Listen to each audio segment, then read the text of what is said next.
mountains of western Arkansas, where the right of the people to keep and bear arms shall not be infringed, the Guerrilla Media Network presents the Reynolds Reveal, the weekly show that, no matter the limitations that may trammel inquiry elsewhere, sifts and winnows without fear or favor. Good afternoon, ladies and gentlemen. I'm your host, Morgan Reynolds, and today is Wednesday, January 8th, 2014. We've turned the calendar into a new year.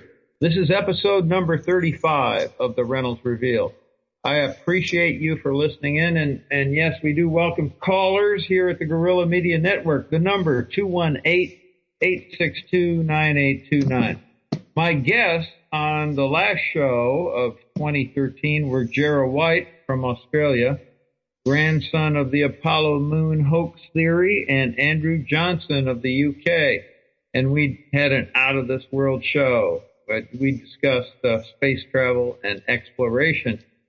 Especially, we looked at the alleged soft landing of the unmanned Chang'e 3 on the moon by the Chinese government. And Gerald White has since put up an excellent video on YouTube with visuals that match the first 39 minutes of our conversation. And that was very cool.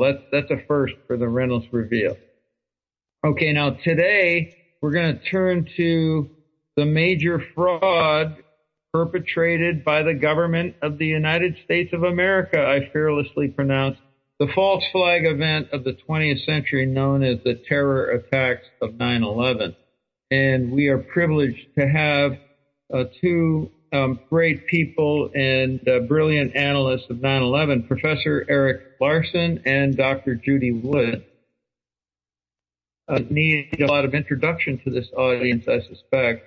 But the basics, she is a PhD engineer, former professor of mechanical engineering at Clemson University, and author of Where Did the Towers Go?, the only independent forensic scientific investigation of what happened at the World Trade Center on 9/11. And I proclaim it's already baked into the pie. She will go down in history as by far I hope not the only, but the most important research scientist who investigated 9/11, brought out the truth. She's a fearless physical scientist. She solved the mystery of the destruction of the World Trade Center on 9/11 and proved, at a minimum, the official story for the big lie that it is, the big lie. Dr. Wood, welcome to the Reynolds Reveal. Well, thank you for having me on your show, and thanks for the wonderful comments. Buy the book, Where Did the Towers Go, audience? And you can do that at wheredidthetowersgo.com. Dr. Eric Larsen, no, actually, I got to ask him about that. Eric Larsen's a retired professor of English emeritus at John Jay College of Criminal Justice in New York City, where he taught for over 3 decades. He's the author of, I may have this count in error, but I believe it's 4 novels now. Eric will correct me. Non-fiction books like A Nation Gone Blind and The Skull of Yorick. He's also founder of the Oliver Arts and Open Press. And his most recent book, I believe, is The Decline and Fall of the American Nation, which is a novel. And he first came to my attention because he wrote a beautiful foreword to Where Did the Towers Go? Eric Larsen, welcome to the Reynolds Reveal. Eric we don't have Eric on the line, Pete, but he's standing by on Skype. So we're going to need him to accept the Skype request, if he would. Oh, okay. Mm-hmm. Yeah, we had a practice run with me, and that worked. So I hope it does with him. Gee, that's too bad. I wanted to start with Eric. If you can drop me his number, I'll give him a call, Dr. Reynolds. You don't have it? Oh, the landline you're looking for? Okay, I'll type that out for you. Thank you, sir. Okay. And here it is. Well, Dr. Wood, I was delving into Where Did the Towers Go, a book I know well.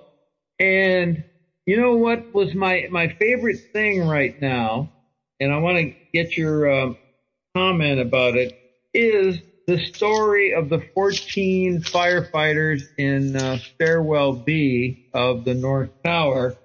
And I want to read a little. I read this to my wife, Pat. I'm getting all excited again. And she just, her jaw dropped. So here is, I'm on page 184 of Where Did the Towers Go? And in a way, this is the most human revelation or way to understand what happened in a short anecdote. And here we are with a firefighter, James McGlynn. He's trapped in Stairwell B, and we pick up on the middle of his comment, and he says, I don't know exactly who, but I know he made contact with Chief Visconti. One of the 14 makes contact with the outside world. And McGlynn goes on, the thing was, we were trying to tell them where we were. We just kept telling them we're in the B stairwell. I remember everybody had the same exasperation I did. We must have told them 100 times. B stairwell in the second floor, third floor, fourth floor of the North Tower. I mean, B stairwell, second, third, fourth floor, north of Tower, North Tower. B stairwell, North Tower. Where are you? Came the reply. North Tower, stairway B, second, third floor. You could hear they didn't understand where we were. Keep going. My God, why aren't you listening? Then they said, where's the North Tower? That gives me chills. Where's the North Tower? They couldn't find the North Tower. And he, in a minute later, he says, you couldn't understand that? The interrogator says, no, it was unimaginable. Dr. Wood, it's still fantastic, isn't it? Truly. And when you look at the picture from the outside, then you understand why they didn't know where Tower 1 was. It would seem like these guys were talking from the beyond, because you have this void of a building. It looked like there wasn't anything there at all. And these guys are saying they're in Tower 1. Sure. Right. Yeah. And they were all prepared to die. I mean, naturally they thought they were going to die. And one of the men there in the tower, in the stairway, at one point he says, what happened to the 106 stories above us? They should have killed us. We were looking for steel beams and concrete to collapse on us. They were waiting to get squashed by it all. Yeah. And they looked up and saw blue sky. Yeah. You know what's also great about the book is all the forms of evidence that you bring to bear. You don't just look at photos like the September Clues crowd. They say you're looking at all a bunch of fake photos or videos. And all this evidence... I'd like to insert something else here while I'm thinking of it. They say that I haven't gotten any of the pictures verified or I forgot the word used for that. Validated. Yeah. And I have. I actually have talked to the photographers who are willing to go into court to say that in court, but I don't need to tell the September Clues people the names of these people because they deserve a life, They don't need to be hounded by truthers. Especially truthers who claim that nobody was killed and various other things. They deserve protection. But yeah, they have validated the various images. I've talked to quite a few of them. I've talked to people who were there. I've talked to them myself.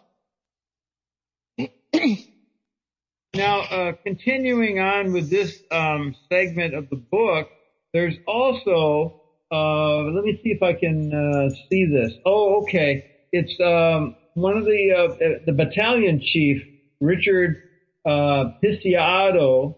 I hope I'm pronouncing that right. Pete could correct me. Maybe it's Italian American, but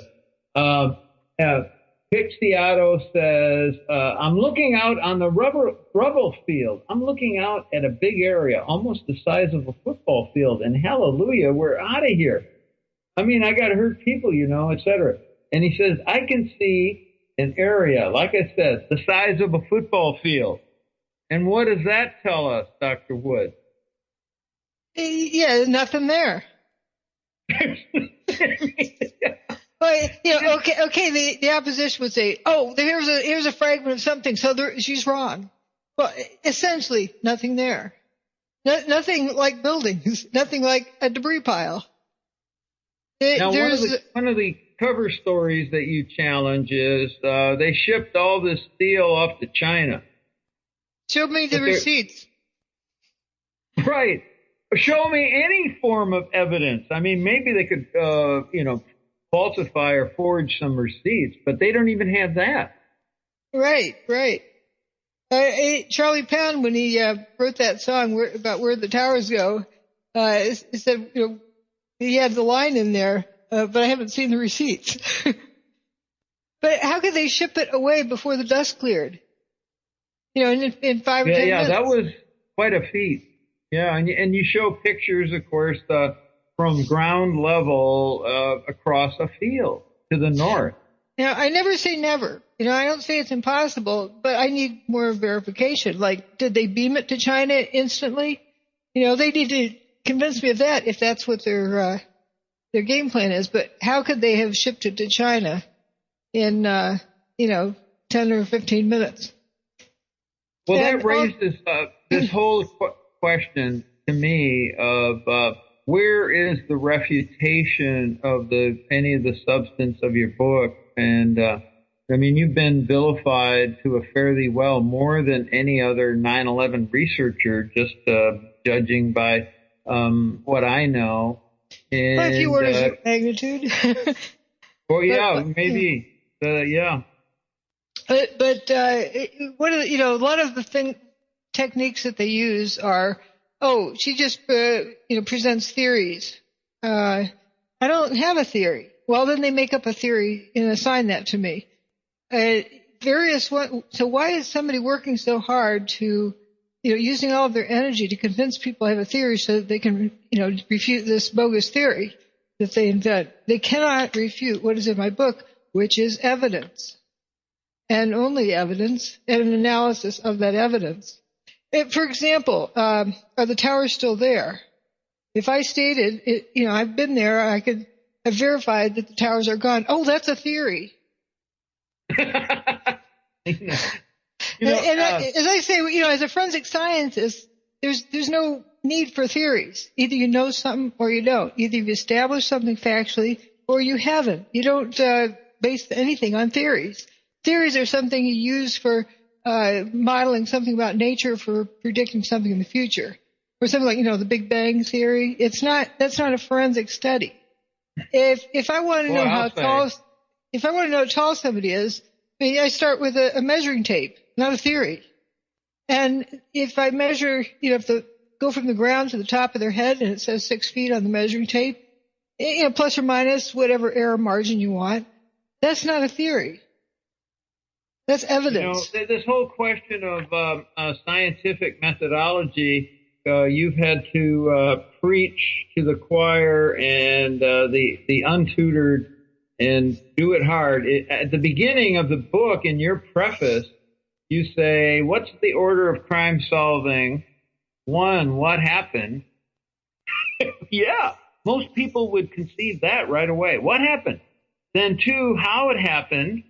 That is, by what weapon, or, for example, by what weapon, and then who did it, and then finally we can address, if we care to, why they did it. You don't, in a court of law, in a criminal conviction, you don't even have to do number 4, but you have to prove up 1, 2, and 3. And I'm a little more liberal than you are on this, maybe a little looser in that I think you could have a kind of a tentative hypothesis and go in, as long as you're not married strictly to it. As long as that's where the difficulty comes in, because you end up biasing your observations, which shades your right. Yeah. Here's the thing about how that works, and this is actually one of the most primary ways it's used to cover up these events. You get people to focus on how it was done. What's it? Well, you haven't defined what it is, but they start arguing. So in order to state how it was done, they have to imagine what it was that got done. Because how do you say how it was done if you haven't defined it? And so they end up working on an imaginary problem. It's not a real problem because they haven't established what the real problem is. They've just, imagined what it was that happened, and here's what did it. So if you start out with bombs, well, then you're imagining what data you need that bombs would support. If bombs were used, then it had to look like this. So then you imagine what that data will look like. So that's the problem with starting off with a hypothesis. And then you go looking for the data to support your pet theory. Yeah, and your exhaustive presentation of the evidence finds that all these theories are inconsistent with the evidence. For example, you have photos of the face of WFC2, the building across the street in the World Finance Center. Yep. And you show while that there was a marble facade that was destroyed. The only other damage to these buildings was windows. Rounded holes in the windows, and sometimes only the outer pane. Yes.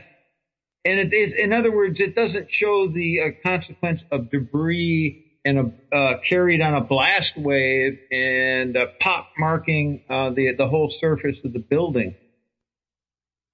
Right. So why do we have so many people who, they like to memorize a list of talking points and then insist on what the evidence should look like? I've heard people talk about, stuff was shot out of there, exploded out of there at 60 miles an hour. 60 miles an hour is not the force of an explosion. And you aren't, you're relying on standard evidence about, what is it, in 1 second, 26,000 feet is a blast wave from an explosion of like C4 RDX. Well, an explosion is, you hear it, it's supersonic. So you should hear, the speed of sound, getting cracked. Mm-hmm. But also, if you're exploding stuff out, you get a Coke can in the windowsill, that becomes a missile. And people get decapitated. That's why for controlled demolitions, you have people cleared away from the area, and you have other, bibs hanging down over the adjacent buildings to protect them. You remove everything that's nailed down and everything that's not nailed down, and every single thing you can possibly take out of the building, because when those bombs go off, those things that come loose become projectiles, and they take out people. They would make the building across the street, look like it was machine gun fired, and you don't have that evidence. So there was no explosions going off that blew chunks. What's interesting here, and the reason I want to get Eric Larsen on the line is that in his book, The Skull of Yorick, The Emptiness of American Thinking at a Time of Grave Peril, Studies in the Cover-Up of 9/11, he is primarily addressing the literati, the public intellectuals, Frank Rich of the New York Times or Amy Goodman of Democracy Now! And a long list of influential thinkers. I'm using that in quotes. And he takes them on for their omission but infantile comments when they're forced to, if you will, about 9/11. And that it's the establishment media that he concentrates a lot of his firepower at in leading to the hollowing out of America and all the dire consequences of 9/11. Whereas you are really looking at the so-called 9/11 truthers and all the people who are supposedly laboring in the fields to harvest truth about 9/11, and yet they too many of them don't appear to be well-intended, and even those who are may well be mistaken because they aren't good thinkers. Right. I've often said that there's three things, one or more of them would keep someone from seeing what happened. Number one is problem-solving skills. Number two is groupthink or peer pressure. And the third thing is they're terrified of the implications. But I'm actually coming to see that there's something else that sort of incorporates all of those things. And that is that a lot of people just tend to memorize a list of talking points. They don't think. They just absorb in what they're told and react to that. They know the official story is wrong. Well, don't you think those who planned 9/11 would anticipate that and find a place to herd them and steer them? Mm-hmm. So if anyone starts asking questions, you have this truther movement to collect them and give them, if you don't like the lie behind door number 1, we'll give you the lie behind door number 2. Yep. And if you don't like the lie behind door number 2, look right in here, door number 3. Anything to keep them occupied so they don't turn around and see the wide open field of evidence behind them. I just started reading a book on the JFK assassination. Of course, we just recognized, not celebrated, the 50th anniversary of the assassination in Dallas. And this writer, Dr. Eugene Moore, I haven't gotten that far into the book, but his book is centered on the 50 greatest lies about the JFK assassination. And he makes a comment to the effect, and I think it's true, that too many people go down rabbit holes or look at details that may not be significant. And there's a lot of fog and mist and confusion, and you need to sometimes step back and look at what are the main things that we need to know about this. What do you think about that comment? Well, I know how the distraction easily works, and that's why I say don't go with a theory or speculation or whatever, because you're already shaping the information. And don't you think that you would be herded in the wrong direction anyway? If you start following breadcrumb trails. But what I ended up doing is just taking in the data, and you resist. It takes a lot of discipline to resist the temptation to jump to any conclusions. Let the data tell you what happened. You don't tell the data what happened. You don't tell the data what you want it to say. You listen to what the data is telling you. And that is a very important thing to do. There's a lot of people out there who like to say, I connect the dots. Proud of themselves because they're a dot connector. But what they're doing is just randomly connecting things, through speculation. And that doesn't give you any reliable information. You can have, suspicions here and there, but that is not, it's so important to listen to what the data is actually saying. And if you get a whole generation of people who don't know how to look at evidence, you can pull anything on them. Mm-hmm. Yeah, and your work and that discipline, another word for it to me is patience. And I'm not a patient man, I would say. Everybody wants to jump to the answer. A lot of Americans aren't. Yes. Right, but this data, it's a journey to go through the data, and I put it in a particular order in the book to get people realizing things as they go. Like at the beginning, for the hard to deal with folks, there's the billiard ball example. That anyone who goes through that, who's honest, starts saying, "Oh wow, there is a problem." There's no denying that. And then I go from there to the jumper chapter, which says it ain't what you think it is. Wipe the slate clean and then they're ready to start looking. Because otherwise they'd be looking at evidence. That's one of the things a person has to do is put aside what everybody says and go investigate. Great. Where did the tower go? You're listening to the Reynolds Reveal, and we're about to take a break. So come on back to Dr. Judy Wood and hopefully Professor Eric Larsen. We are back.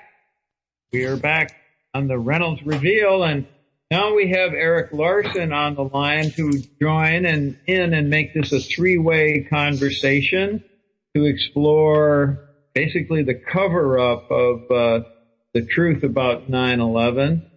And I've been reading and almost finished The Skull of Yorick, The Emptiness of American Thinking at a Time of Great Peril, Studies in the Cover-Up of 9/11 by Eric Larsen. And Eric, this came out in 2011, did it not? Yeah, that's right. Okay, and one of the more amazing references that popped up to me was Amy Goodman of Democracy Now. Yeah. Is caught on videotape on YouTube, and Eric sent me the right links because the one in the book didn't work, but I thought that was amazing. She's there at the WTC7 event, and I was putting out an email. I said, now it makes sense that she's broadcasting only a few blocks away at 9 a.m. In downtown New York City. To go over there, I would take a crew, anything I could. I'm a journalist, number one, right? Get it first, get it right. And I'd be there all day and then furthermore, it's right happening in my neighborhood, the most important event of the young century, and maybe the most important event in the life of the American Republic. And yet she apparently denies being there. Why would you do that? I don't know if that's true, but let me have Eric Larsen comment on this whole event, because she is one of the journalists or public intellectuals that Eric Larsen takes to task for being part of the cover-up. Which has worked very well so far, the cover-up of the truth about what happened on 9/11. Yes, thanks, Morgan. I'd be happy to talk about this a little bit. I can't, by any means, pretend to know anything that was going on in Amy Goodman's mind that day or that afternoon or later that afternoon when WTC7 disappeared. But I do know that, maybe I'm coming around the back door in a sense, that in the Skull of Yorick, the Skull of Yorick was pre Where Did the Towers Go? As I was composing these pieces, A Nation Gone Blind, America in an Age of Simplification and Deceit. That book came out in 2006. And as a result of the book, I created a website. And the idea was that I was going to promote the book, but that didn't prove to be working or happening, but instead I began writing. And for the next 3 years, I continued writing and publishing on that website, and almost all of the pieces, not all, but a very great majority of them, were essays written by me on the subject of what was happening to intellectuals in America as a result of their denial of the events and facts of 9/11. So that I would say that the important thing to me about Amy Goodman is that she's proven herself to be an abject hypocrite. The chapter in my book that deals with this matter is what is it called? It's called Amy Goodman, A Mind Prostituted. And so I was so struck by one of her pieces, I didn't tend to listen to the radio much, but her radio, but I read she began writing essays in print, and I read them every time they came in my view. And she was writing about Hans and Sophie, what was their name, in the Nazi era, the last name, those who I can't recall either. But. But in any case, it's a great story. That they resisted the propaganda of the day, and they were decapitated as a result in punishment. And Amy Goodman, in this essay, the name of which, of course, I would have to look up. I wasn't thinking I was going to talk about this essay, but nevertheless, she argues that what she does and is going to continue to do as a journalist is go in the places where the light isn't shining. That is to say, go in the places where the unseen places. And we shall not be silent. That's it. That her cry? Yeah, that was Sophie and Hans's. Yeah, and they put this on the bottom of, I think, of a broadsheet or a broadside. That was, to show their resistance. Well, in any case, they died. They made the ultimate sacrifice, as it's known, and Amy Goodman was capitalizing on it in a way that suggested that she was doing the same thing as them. Well, she's not doing such a thing at all. I mean, she's whether she's doing it by omission or commission, or whether she's doing it by ignorance or by failure to do her homework, whether she's doing it by a malevolent will, whether she's doing it out of terror of her superiors or fear for keeping of her job, it matters not. The point is, I mean, it matters. Of course it matters in all kinds of different ways. But she remains an abject hypocrite. If she were in 1391, no, I'm sorry, take it back, 1321, Florence, Italy, that's the year that Dante Alighieri died. If she were alive when he was alive, and if she and he were investigating her and putting her down in the inferno, she'd be in the circle of the hypocrites, wandering for eternity. But at the lowest, the ninth circle. The hypocrites didn't come off too badly. They only had to walk around under lead capes for eternity. They didn't have to suffer rains of fire or pits of hot tar. But nevertheless, it was no fun down there, and it never ended. That was, of course, the chief point. Whatever the punishment was, the point of it was, of course, to be symbolically the inverse equivalent of the sin. And somehow appropriate to the sin. But whenever I go to the dentist, I have to have that stupid lead apron put on so they can x-ray my teeth without radiating me, presumably. I think of the... Eric, there's I find it interesting that you have spent all these many years in New York City. You're part of the local culture, and it always struck me as incredible that the New York Times or the Wall Street Journal or so much of American news broadcasting, etc., basically remained silent, never asked any good questions for the most part, with a few exceptions early on when 9/11 happened and shortly thereafter and the next day. But so you can find exceptions, but it's an incredible thing how what should we say, how wooden and really insensitive and anti-intellectual the whole establishment there was. It just and remains. Go ahead. And remains. I'd like to add a quote from Dan Rather. He said, kind of on his way out, he said, "You're always caught between doing a good job and doing the right thing." And I think that's quite powerful, because if you think about it, the whole media industry is based on profits, and if you have to worry about pleasing the customers, it's going to shape what you can publish or talk about on the evening news, because your sponsors care if you're popular. So we have popularized news. We don't have real news. But from an economist's point of view, if you have a free market with lots of competition and what we that the thing in a sense will take care of itself. People find out what they need to know. They know what they need to know. Not necessarily. But now it's almost like a cartel thing where, what is it? 6 corporations generate 90% of the national, international news in America. Eric may know. But I still think it's still a problem, because we have the independent and alternative media people doing the same thing, because they are supported by the number of subscribers they have, and if they're not popular, they won't stay around in business. They can't support themselves. And we can name several of them that we've seen do that. They've had me on, but then the truthers tackle them, and so pretty soon they start having truthers on. Mm-hmm. You were give that specific example you gave me today. You were on Red Ice Radio in Denmark. Yeah. Uh-huh.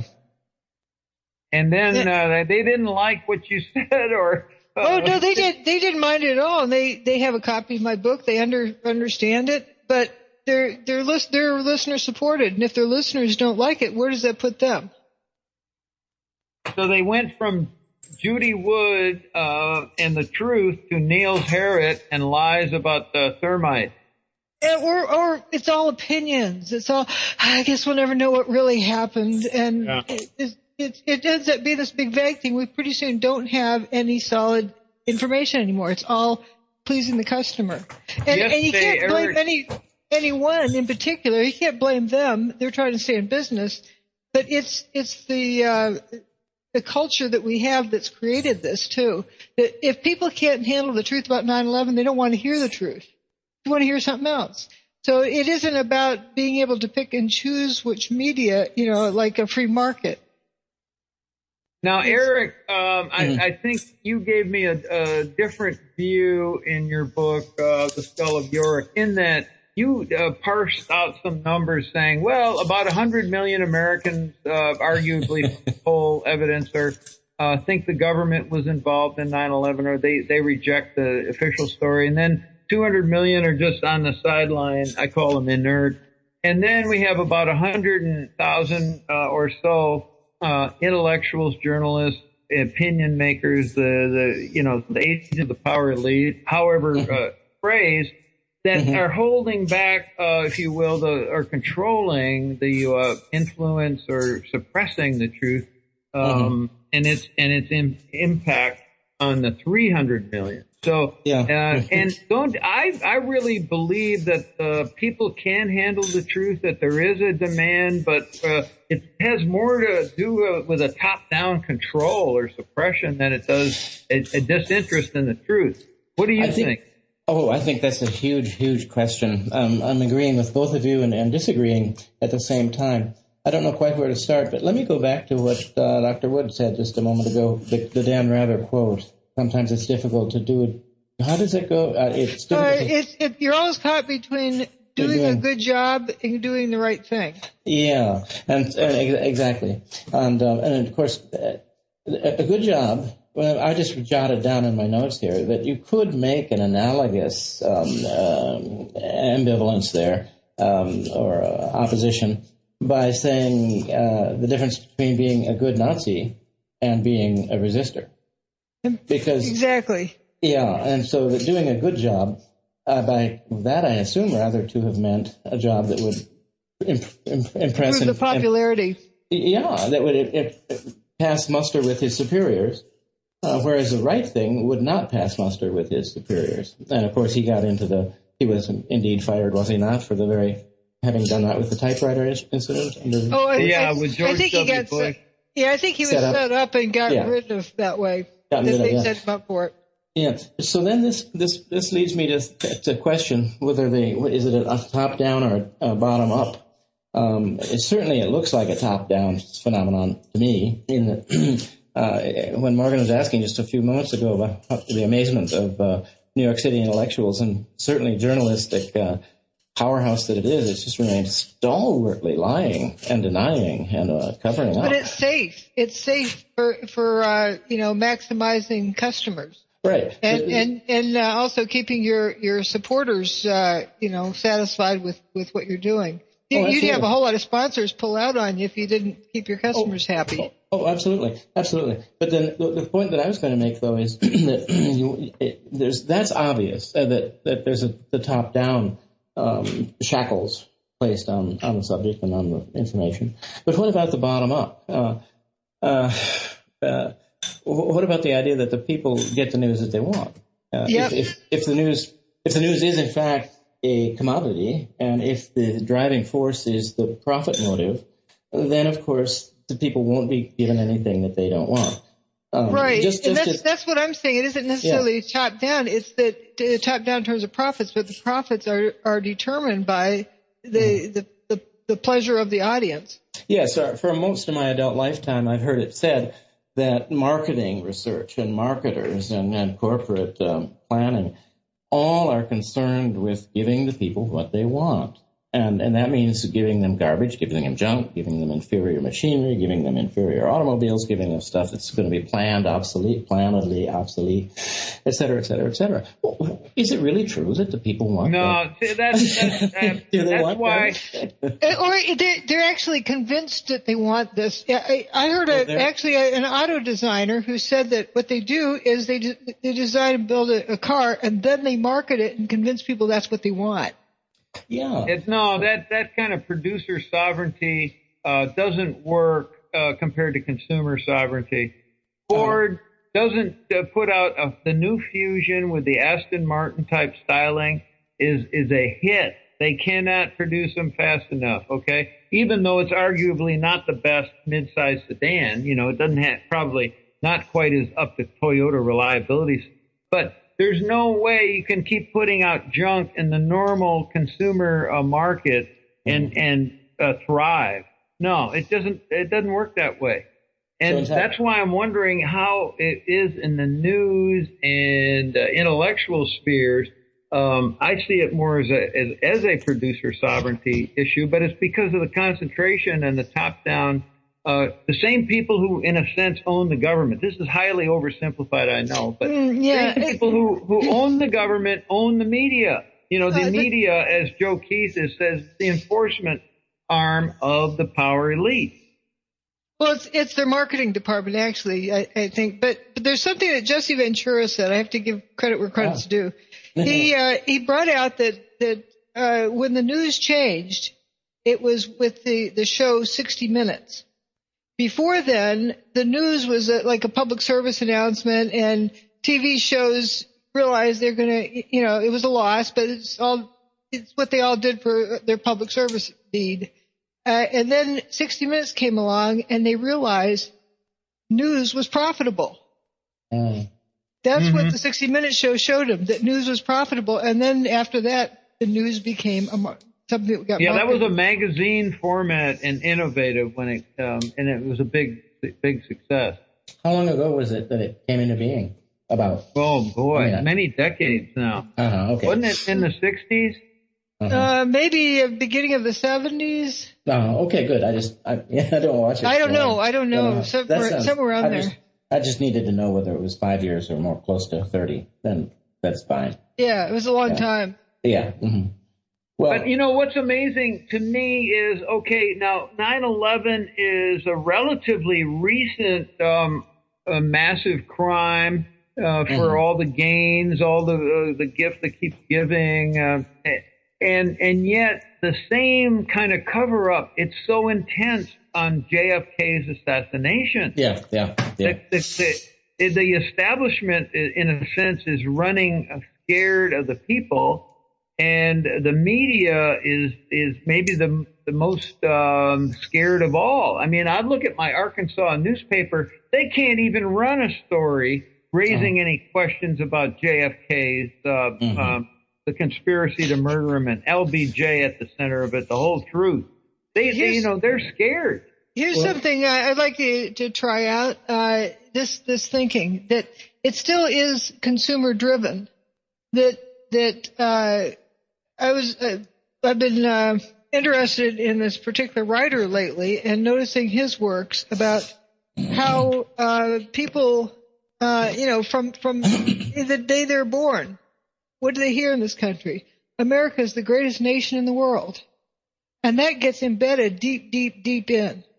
And so they assume this is the greatest nation in the world. Our government wouldn't, in this country, they wouldn't allow bad guys to come attack us like this. They'll protect us. This is a belief. It's not a logical thought out, through the evidence. It's a belief, and that belief goes to their core. Much less have our government covered up. Oh, that's American exceptionalism, and it still is powerful. There's no doubt about it. And if you get that going on, and with the JFK thing or the moon landing or whatever you're going to question, you get this, how dare you back? Our government wouldn't do a thing like that. How dare you? There's just immediate resistance. It's not a thought. It's just a what do you call it? A reflex. But there can't be any doubt, can there, that is a reflex, or has become a reflex, largely because of reinforcement from above through the media. Isn't that like a cat chasing its tail? Can't tell who's chasing who. Am I wrong? Well, yeah, and most importantly, you have a more and more centralized government school system where it's indoctrination. Yeah. So you have it there your whole life with the mass media, and then you started off with it. I was telling Eric something earlier today about this, in third and fourth grade, we had these weekly readers. It's like a child's newspaper, and there's a story about the big bad Russians who sold propaganda to their citizens, and weren't they horrible? And I raised my hand and said, well, how do we know this isn't propaganda that we're being fed? And the entire class looked at me like I was insane. The crazy one. Yeah, I was the crazy one for asking that. How dare you? Yeah. And that really is one of those memories from childhood that stuck in really deep because there was just no logic involved there. I think that, I don't know, I'm a little concerned. Is there going to be music again? We'll have to take a break. But, I have to confess that I'm still of the view, and maybe not even still of the view, maybe more strongly of the view than ever, that there's only one way out of this kind of circular terror, and that is, of course, truth. Now, if you had been able to just simply assert the truth in the weekly reader incident, or if it had been possible for you to reach over and take a book off the shelf that had everyone's respect and contained the truth about the propaganda methods in both nations, and if it had been read impartially by you and the other people, then everybody would have agreed, would they not? That each nation, each grand nation, great nation of that type, each nation trying to hold on to the power that it has, will manipulate its people to whatever ends it can and sees fit sees as needed. And as Morgan pointed out, that who runs the schools? No. No, I was saying there are a lot of ifs in that. Yeah. A lot of ifs. And also if teachers, for example, saw their job also is to find objective truth and follow its lead. That's millions of ifs. You're absolutely right. But wouldn't truth be the one antidote to that kind of a locked-in syndrome? Very much. And I say locked-in syndrome. What I think is happening first, as the nation devolves into greater and greater totalitarianism in mood and law and precedent, I think of it as falling into a greater and greater state of disease. This takes me back to maybe I'm just trying to find some kind of a logical pattern or a logical approach that will allow me to find a way out of this. Profit. The news has is seen as profitable, and therefore truth in the news is of no matter, no value to the producers of it. But what's of value is giving the audiences stuff they want. Is that so far I've got it right? Oh, yeah. And that's why we have Kim Kardashian on the news. To it. That's why you get Kim Kardashian on the news. Oh, I don't know who that is. Apparently, it's like the latest Britney Spears or something. It's in the gossip column. I see. Well, now, so earlier you said, I think it was Judy, you said something about the. Oh, here, wait, I read something roughly what you said. The culture we have has created this, decay in the media, and absolutely. The culture we have is the capitalist culture, and that's driven, in the case of it's driven by profit motive. And so we tend, and more important is the loss motive to avoid financial loss or ruin. Oh, yes, to try to avoid an avoidance motive, right? Yeah, okay. But loss are more important than profits. More important to avoid or to have? Well, they're a more important factor in sifting and winnowing out the marketplace. Oh, By the way, of course, I'm the libertarian capitalist here. And I really object to the statement that what we have is capitalism. What we have is fascism. America of large corporations and government. Yeah, I absolutely. But what I wanted to say, though, only simply, and then I'll shut up for a minute or two, maybe three, is that profit, whether we're going to call it the modus operandi of a fascistic state or a late capitalist state or whatever. Crony capitalism is popular, right? Yeah, right. Okay, let's use that as well. But in any case, it seemed, by and large, as normal. Is it not? That is a desire for profit, and not only normal, but not even shameful. But right. But it heroic. But what it really, what the profit motive really is the disease motive. Mm-hmm. Whoa, we got some material for debate here on the Reynolds Reveal, Eric. But we will allow Eric Larsen to have his say here about the profit motive as disease. Here by Dr. Judy Wood, so call him back. That song is so appropriate for that topic, too. Yeah. And the morals that they worship will be gone. What's the song? It won't get fooled again by the Who. Mm-hmm. Okay, if you folks want to proceed on to the next segment. Oh, I'm sorry. His two paragraphs on this, but I apologize, Judy, in that we didn't renew our conversation for you to complete the methodology order. Remember that? Oh, right. Yeah. I knows that, but whatever. If we come back to it, we might touch on that. We might come back to it naturally, but yeah, there's no obligation. We'll see how it goes. Okay. Here we go. We'll proceed on to the next segment here. This is getting good. Welcome back to the Reynolds Reveal. My guests today are Professor Eric Larsen and Dr. Judy Wood. And 9/11 and the cover-up and breaking through and allowing the truth to clean up this horrible situation we're in is our topic. And Eric Larsen was saying he sees the profit motive as a disease. So continue, Eric.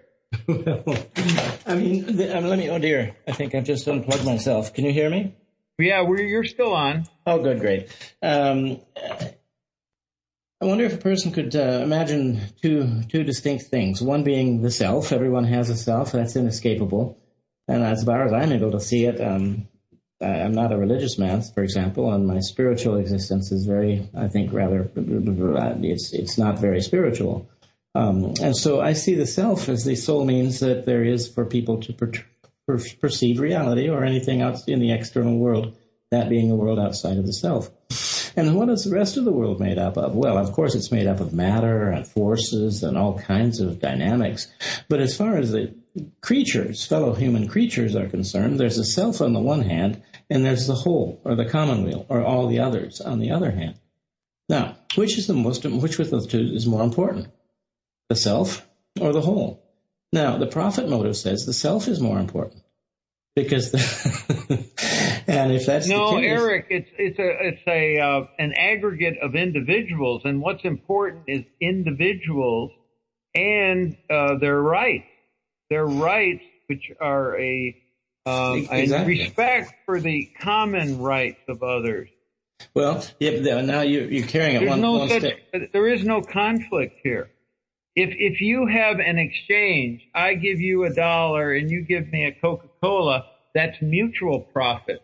We otherwise one of us wouldn't engage in the exchange if we didn't both profit. See, this is where Karl Marx couldn't even figure this out. A voluntary exchange is what capitalism is about, voluntary exchange. And then it goes with divisional labor, specialization, et cetera. Well, trade.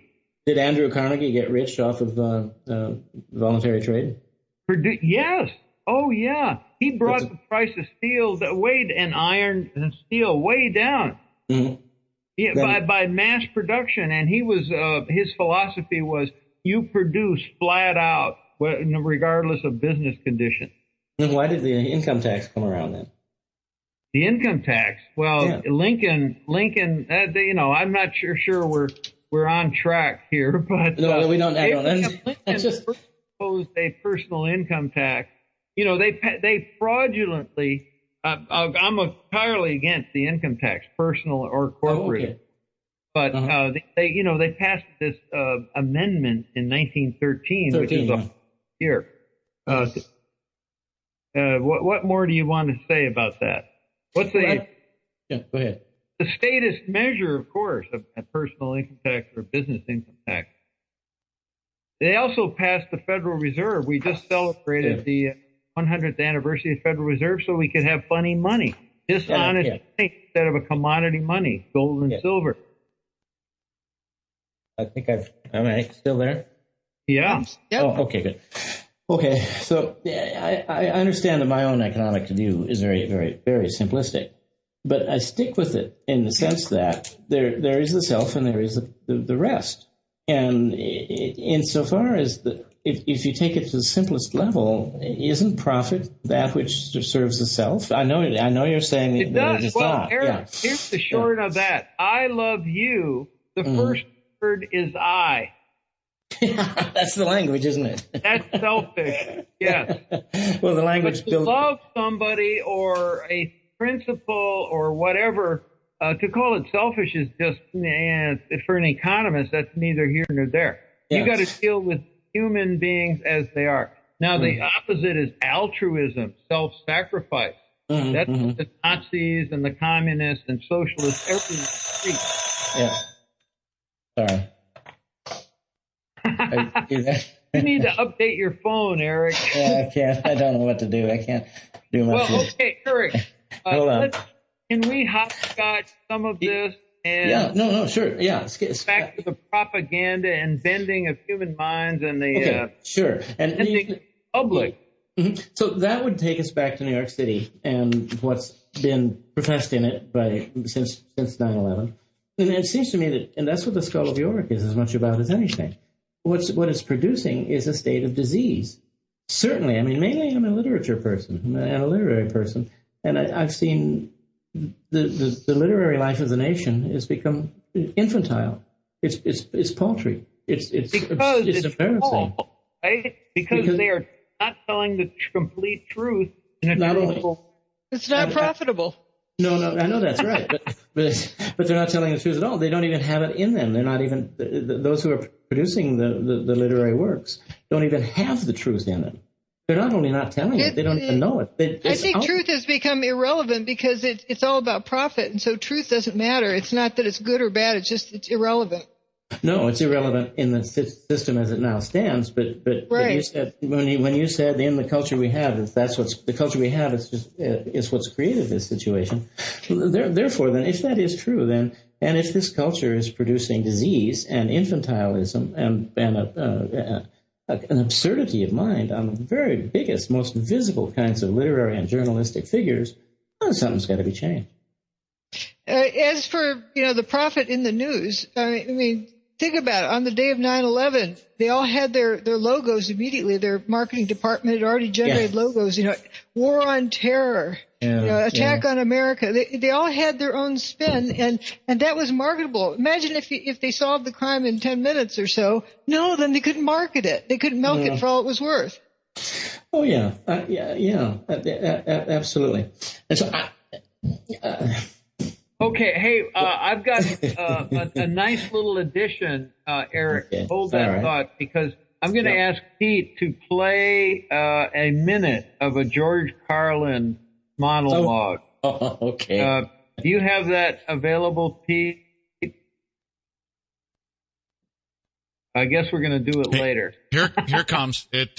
Okay. It actually just kind of locked up there for a second. Hold on just 1 second. Here we go. Okay. A lot of things have happened since the last time I saw you. Just want to talk a little bit about that war in the Persian Gulf. Big doings in the Persian Gulf. You know my favorite part of that war? It's the first war we ever had that was on every channel plus cable. And the war got good ratings too, didn't it? Got good ratings. Well, we like war. We like war. We're a war-like people. We like war because we're good at it. And you know why we're good at it? Because we get a lot of practice. This country's only 200 years old, and already we've had 10 major wars. We average a major war in this country every 20 years, so we're good at it. And it's a good thing we are. We're not very good at anything else anymore.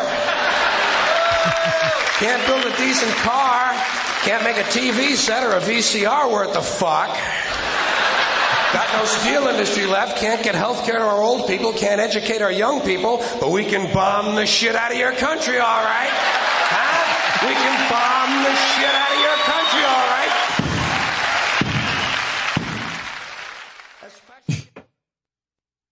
Does that help, Eric? Or Judy? No. It only made it worse. It only made it worse because it makes nothing happen. It makes nothing happen. It brings about no change. It doesn't address the actual enemy. But you believe that 9/11 was committed by insiders, the enemy within, and to foster profits by this means, the global hegemony. What you're going to beliefs? Well, Eric argues this in The Skull of Yorick. Oh, yeah. I mean, if you mean, does it help to hear George Carlin tell the truth about our leadership and its purposes and our economy and what it actually is, where it gets its energies?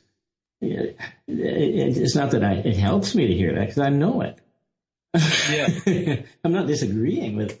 But what doesn't help is to know that George Carlin is dead, and nothing happened as a result of his having lived, and there is no greater hope for any kind of reformation or humanism to emerge in the nation than there was before George Carlin. In short, he didn't find a way to get at the truth that would get past the little segments of the nightclubs that he did this stuff at. He's like Woody Allen. He doesn't. Hey, Dr. Wood brought up the Soviet Union, and Eric Larsen argues, it's a pretty compelling case that the hollowing out of the republic, the intellectual life, is leading to doom, although there are outs. Like, for example, you advocate impeachment as well, that's old-fashioned, isn't it? It's a good so there are positive suggestions there. But if we draw a parallel with the Soviet Union, which was established as a workers' paradise, and of course everybody quickly got cynical, and it was a police state and a horrible, mass murder, domestic and foreign, and by the time finally after Perestroika and what was the other one? Glasnost. It's ridiculous. The whole thing just collapsed. The Soviet Union's there one day and it's gone the next, and now we've got traditional Russia, and then some of these former provinces spin off as independent nations, which they were before, and so what would you believe what would this collapse look like in your conjecture? Really, 9/11's critically contributing to this. Of this hollowing out and the ultimate collapse of the republic. So what would it look like? Oh, here in our country, you mean? Yeah. Today, it's going to look like. Is there going to be poverty like never seen before? The money is going to be siphoned out by what was the? Oh, gee, I can't think of the names quickly enough. By the big squid, the money sucking squid. You remember the reference? The money-sucking squid. Mate, I might be able to pin it down later, but in any case, there's going to be a breakdown. You're saying in the economic system, not just the political collapse. Economic, sociological, certainly literary, intellectual, academic, artistic. And so what if, we were talking about planned obsolescence and production of junk as a means by which to make money. So what does junk and planned obsolescence produce? I mean, couldn't you say that it produces poverty? If people have refrigerators that break down all the time and they got to buy new ones, is that good for the people or bad for the people? Well, it's bad, isn't it? All right, just assume for the moment that it's bad. Then what is the equivalent of junk that's produced in thinking? Junk intellects, junk intellectuality, junk think. What does it produce? Well, if production of junk produces economic poverty, then junk thinking must produce intellectual poverty. And if spiritually junk thinking, it must produce, spiritual poverty.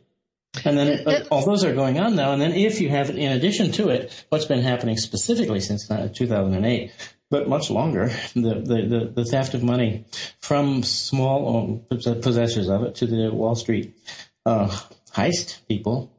Well, there I can agree with you on both fronts. That produces real poverty. But I'd like to add something else here. Something I realize that you have X number of hours a day, and you spend it a certain way. If you spend it doing junk, that's time you don't spend doing other things. That's right. Yep. Yeah. And the other things, is anybody going to defend, Frank Rich or Amy Goodman or all the David Korn, all these New York intellectuals or, plastic intellectuals? They're hollow people. They're basically liars about fundamental issues. We'll call it fundamental. And I think 9/11 is fundamental. Sure. If you're lying about that, what else are you going to be lying about? You can be lying about a lot of other things. Yeah, okay. Yeah. But the majority of the people can't recognize the truth anymore. That's right. Because of the junk thinking. That's right. It's as if there's been reached a kind of, I won't do it. I'm not going to do it. I was going to use an atomic fission metaphor, but I can't. Can't bring myself to do it. You know the one I meant? Where you achieve a mass? Yeah. And after that, something is unstoppable? Mm-hmm. Okay, I'm not going to use it. So are you that pessimistic, Eric? I just don't like seeing cheap, crappy language. When people say things are over the top, they don't know what they're talking about. Oh, that was good satire, but it's kind of over the top. Do you think anybody knows where that phrase comes from? Oh, and I don't know. Okay, I thought so. I'm sorry. Well, World War I. French warfare. Over the top. Oh, that's right. Yeah. And what you do is you're pushed up over the top and you're shot. I mean, chances are you're going to be shot. Interesting. It's like the whole 9 yards, right? Yep. That's World War II, I think. Oh, is it? Yeah. See, that I didn't. Some kind of an ordnance or artillery. B-17 bombers, you have this long set of rounds that run through your machine guns. Oh, use up the whole 9 yards of ammo. Yeah. Mm-hmm. Oh, I see. Well, I think it's important that these kinds of metaphors don't get simplified and popularized and used for cheap things when they're of great importance. It's a little bit like, George Carlin, he'd laugh at that, wouldn't he? I would too, but it's appalling. And everybody. Well, it's like, Eric, I have a coffee cup with Oscar Wilde. I think life is too important to be taken seriously. Well, yes, that's wit. That's a witty way to put it. Absolutely. Here's another analogy. Robert Higgs, the economist, put, and it probably comes he borrowed it from somebody else. But you're in a boat. There are a lot of holes in it. Even if you were doomed, would you bail? I would bail. Okay? Yeah. Okay, so let's bail. Yeah, we are bailing. We're doing the best we can. All right, but forward. What did Higgs say? Robert Higgs said, you're in a boat. Yeah. There's so many holes in it. You're doomed to sink. And the question is, are you going to bail to try and life delay the inevitable? So, the truth is, reality is it's not that certain, but you get the issue here. Oh, absolutely. And first, though, what Oscar Wilde meant by seriously was the opposite of what most people think is seriously. So he meant it was too valuable to go and be an insurance salesman or a clerk in a bank. To keep your perspective, you have to have a light touch sometimes, right? Yeah, absolutely. Yeah, people know. And you got to enjoy life. So there are some bad things, some terrible things. Oh yeah, absolutely. Today, what do people mean when they say "let's bail"? Leave, exit. Yeah, let's jump out. I jump out of an airplane and parachute safely to ground. or let's get out of this dump. It's just amazing. Language, it tells a lot about us. And often it's very important, as you say, and we all recognize. And control of the language, therefore, is very important, is it not? Absolutely. And so, and lies are part of the language. If you lie to yourself the way that culture is lying to itself now about 9/11, if you lied to yourself about your own personal health in the same way, it would be the equivalent of doing this, and it would cause grave disease and finally death. If, for example, you had some form of cancer and you denied it, and you simply didn't accept the truth of it, you didn't acknowledge the truth of it, you didn't address the truth of it, you would get worse, you would get sick, you would die, it would be disease and infection and so forth. Now, there's no difference between that and living a great lie that's a cultural, intellectual, even spiritual, political lie like the one we're living now. Any more than it was for the Germans when they lived the Hitler lie. And we're going to end the same way, too. We're going down. It's killing us. It is killing us. We are a diseased people and a diseased nation. It may not be the profit motive that is a source of disease, but if the profit motive is the cause of this great denial, then they're related. But I do know. Oh, but the only way I could entertain that is that you both are linking the news media with profit and loss. Most truly. I'm looking at it as the whole culture as to what people find important, what people are directed to value, and for example, they aren't taught to question the media. You want to come to us, our network, because just believe us. We'll tell you the truth. Just believe. Don't think for yourself. We'll tell you what to think. Yeah. And you get a whole lot of that, and you have people who don't think anymore, and they assume that the media is telling them what they need to know, and they don't think, and they can't start thinking. Yeah. Well, let's change the direction a little bit, or at least test both Judy Wood and Eric Larsen on the following. Are there any self-corrective trends or contrarian things going on? And I have in mind, this is a little bit of a softball question, but somebody had a column in a Sunday newspaper about good social trends, one of which was the teen pregnancy, for example, is declining. It's not cool as a teen now to be pregnant, and abortion is on the decline.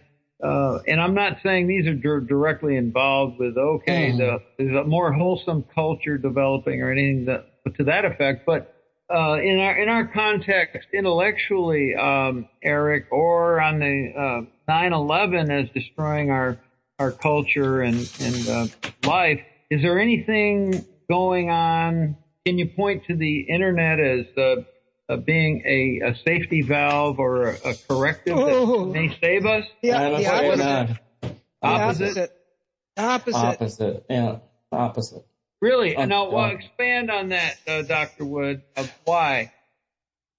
People don't have to know anything. They believe whatever they read on the internet. And I've actually have encountered some of those recently. Is someone said, went to look up my stuff on the internet, and they saw this junk about me, and they said, "Oh, you've been debunked, so I shouldn't need to read your book because I read it right on the internet, so it's true." Hey, I've been a victim of that too. It's laughable. Yeah, it's sad.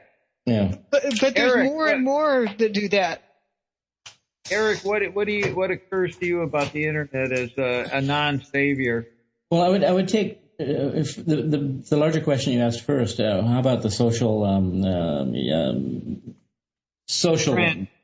trends that are of a positive kind regarding rights and sexuality and gender and marriage of like genders and so on and so forth? Oh yeah, sure, good. But it's about as good as, say, for example, in the kitchens of the Titanic, the Cunard Line Health Association decided, yes, it was time to raise their health certificate in the kitchens from a B to an A. I mean, in New York here we have A, B, C, D in the restaurants, as I guess you probably know. Well, so, wow, wonderful. Think of all the health advantages and all the way that people aren't going to be so sick all the time. The food will be much more clean and salutary. Not going to have a damn thing to do with the downing of the ship, though. Okay, okay, I agree. So but what about the internet? You don't see as a safety valve or an improver, or much less a life raft for the Republic. I do. I mean, it seems to me that it is yet still a free. It could be. It could be. It is still technically a free internet, but most of it isn't any longer. I mean, I couldn't publish. I can only publish in one place, and that's on my websites through my own little press. I can't publish anywhere else in the nation. I can't publish in any kind of acknowledged publisher. Because same as with the internet, it's all self. What do you call it? Publishing. No, not self-publishing, but the internet is self. Yeah, I can't think of the word. Self-censoring. Yeah. People won't tell the truth on it, and most of those who tell what they claim to be the truth are doing it for ulterior motives like profit. Right, and you see people who agree with they've read Dr. Wood's book, they agree with it, but but I don't support her. No, please don't attack me. I don't support her. I promise. Yeah, God forbid. Yeah, they get bombarded with junk, and so it changes them. They wouldn't dare admit to whatever. It's not respectable, right? This whole pressure for conformity is amazing. Yeah, it is. But also, it's not accountable.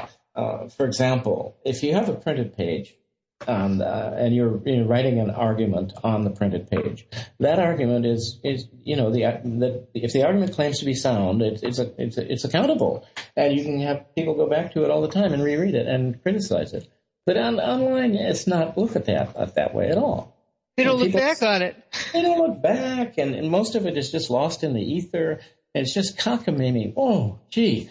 Now, who sent this to me? I read something. An interview with Morris Berman in the Atlantic Monthly, and I read every single comment following it. What a waste of time. The comments are just awful. They're demonstrating what the article was pointing out. Saying. Yes, and they couldn't even recognize that their behavior, they're rejecting it. Oh, it's not true at all because it's sort of like saying people in America can't add today. They can't even add 2 + 3. And he's a liar. 2 + 3 is indeed 9. It's the equivalent of that. It was. Yeah, and the ability of people to perceive irony is almost extinct, and that goes along with everything else that we're talking about. That has to do with looking at the thing for what it is. If a guy says, I can add 3 + 2 is 9. Well, that's ironic, but it's not ironic anymore if you don't know what the hell 2 + 3 is. But who can out-bully the other is the winner of the argument. It has nothing to do with thinking and logic. Absolutely. Either. It's the lame in the halt leading the blind, and the blind leading the lame in the halt. There's something else that is... Yes. Some of this is, America's Dumber and Dumber type thing, but... Yeah. How does what's your experience with seemingly paid college students that you've mentioned, or trolls on the payroll to just beat down the truth, just beat it down 100 to 1? Because truth doesn't matter anymore. It's all about being liked by your friends, and truth has lost its value. It's not a respectable commodity any longer. Is that it? Yeah. I guess not. It has no currency. Popularity is what counts, not truth. Actually, you look at the argument the truthers put on. Well, no truther respects Judy Wood, and they don't even get my name right. Yeah, I know. It's amazing, and no respectful truther supports it. So therefore, that proves she's wrong. What kind of an argument is that? Well, by law of numbers, right? What we do is vote on scientific issues. And yet none of them have read my book. the ones who've read my book have bailed out of the truther, gangs. Yeah. Yeah.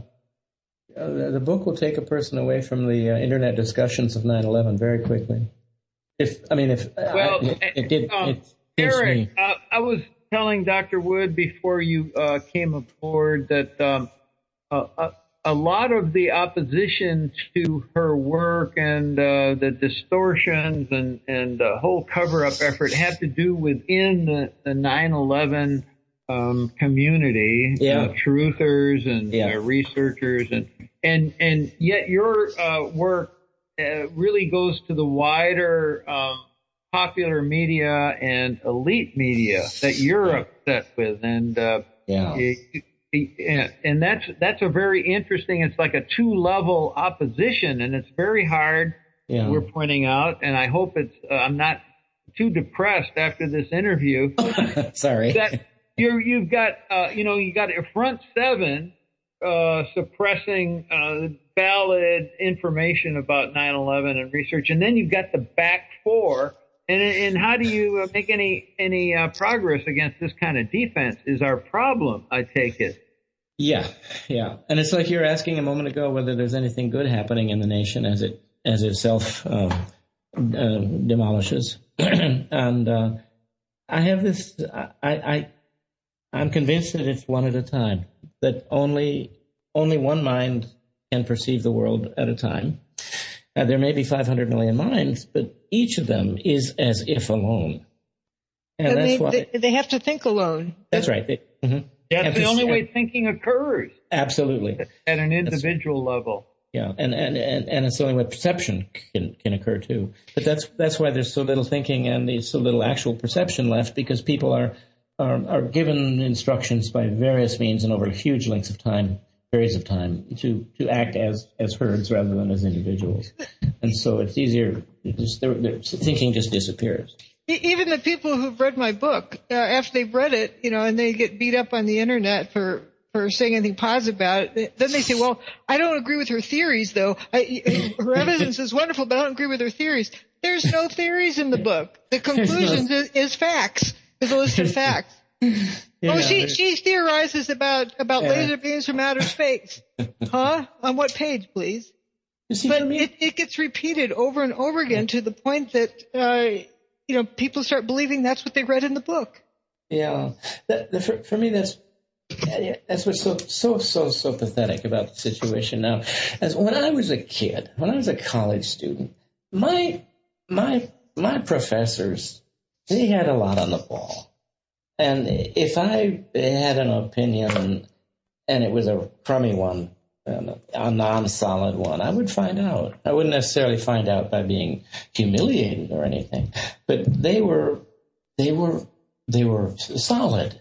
They knew their stuff. They loved their stuff. They were expert at it. They didn't claim to know something they didn't know. And often they would respond to a question with, "I don't know," and maybe you will someday. Things of that sort. Now I can't find anybody to appeal to as an authority who isn't a liar. Because you don't survive in a system like that by telling the truth. Well, you sure don't anymore if that's the case. I don't know, but I know that I can't appeal to any of the editors at the New York Times. I can't appeal to the local ones, the ones who do the neighborhood writing. That paper is so absolutely excellent at its local reporting and feature writing. It's just a pleasure to read, and as a result, I waste a lot of time on it because I read about, awful things that have happened in the Bronx. Whereas, I can't get anywhere at the paper on anything. Well, how do you get promoted at the New York Times? I mean, look at the system. Oh, read my thing. Is Dwight Garner? What is that essay I wrote? God, it's one of my absolutely all-time. I think it's. Well, how about The Pernicious Hypocrisy of Frank Rich, book part 1 and part 2. You're a brave man to read these people, Eric Larsen. You're listening to the Reynolds Reveal. We've got to take a break right now, but please rejoin Dr. Judy Wood and Eric Larsen on the other side of the break. Welcome back to the Reynolds Reveal. I'm your host, Morgan Reynolds. And if you would like to call in, you've all been pretty quiet out there. The number is 218-862 9829. And my wonderful guests today are Eric Larsen, Professor of English Emeritus and novelist, and Dr. Judy Wood, author of Where Did the Towers Go? And we haven't spent a whole lot of time directly on that evidence, but folks, you need to. This book it's 546 pages, so beautifully produced, and the only physical scientist, the independent physical scientist who's told the truth, found the truth about what happened at the World Trade Center and 9/11. And we all are well aware of the loss of liberties and rights domestically, and then the mass murder committed in the name of rooting out the terrorists overseas. And the kind of the grim assessment is in many ways well-founded, but people like me and many Americans, I suspect, still want to see that ray of light.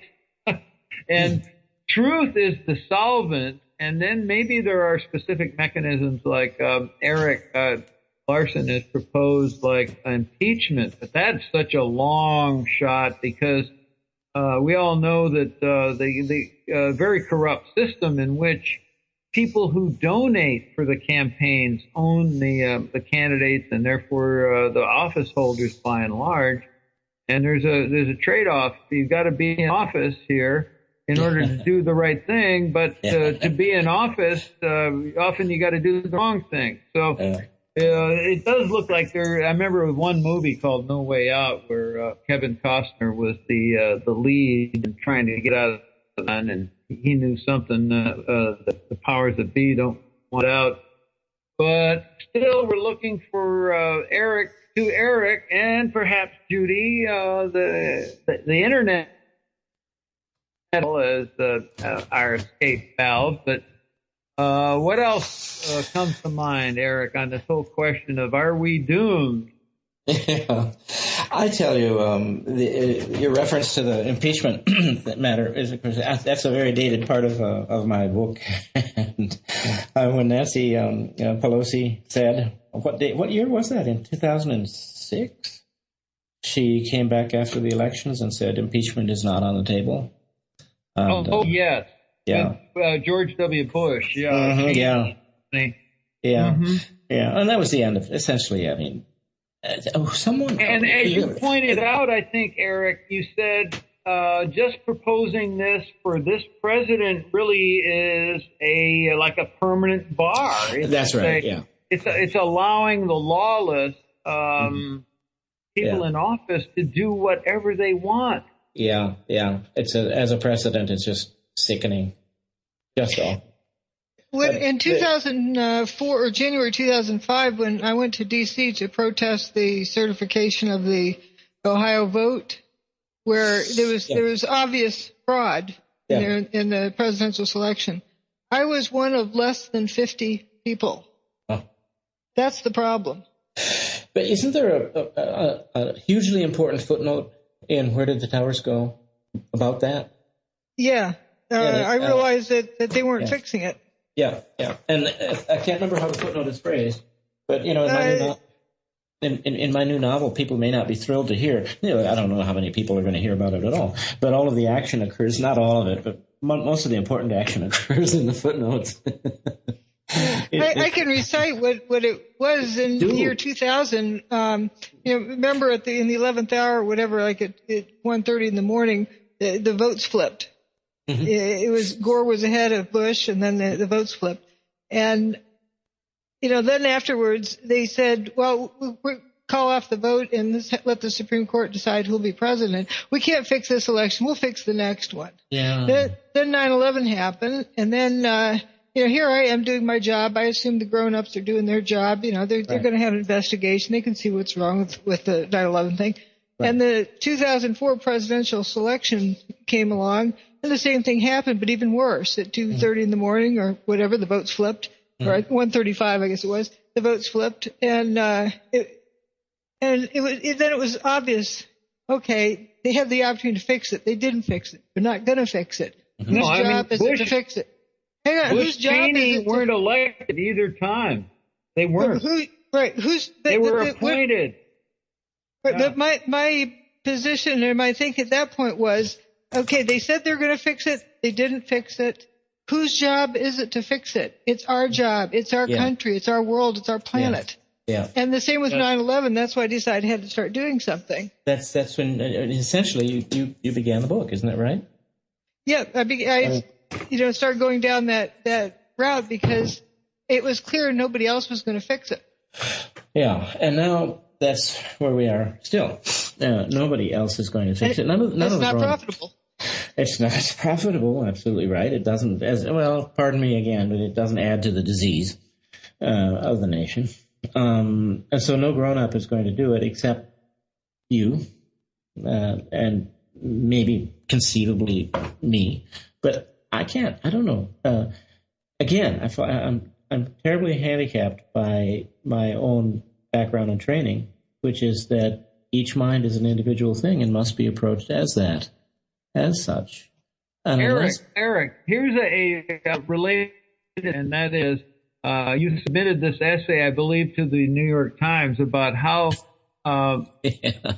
little effect you had on maybe 10,000 English students in your courses, and maybe you came down to 2% that you had a real effect on, and it showed the impotency of higher education as an educational institution or method. And so what about that? That's that's part of your pessimism here about 9/11 is reaching people and getting them to think for themselves, to do their own homework. Yeah, that's what the Decline and Fall of the American Nation is about, the novel. It's about this guy teaching in a school where he can't reach more than 2% of the students, yet who has a president and an administration who are who are making it sound as though it's Harvard, Yale, and Princeton all rolled into one with confetti on top. That is the school. It seems to me, I mean, I grew up in a household where outspokenness was prevalent.